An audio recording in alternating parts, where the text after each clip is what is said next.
ابن ملجم قرآن کا قاری تھا۔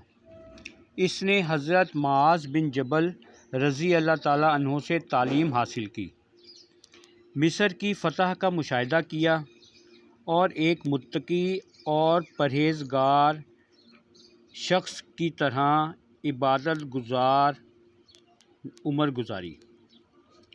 اس نے فجر کی نماز پڑھی، پھر وہ سیدھا سیدنا علی ابن ابی طالب رضی اللہ تعالیٰ عنہ کو قتل کرنے کے لیے نکلا۔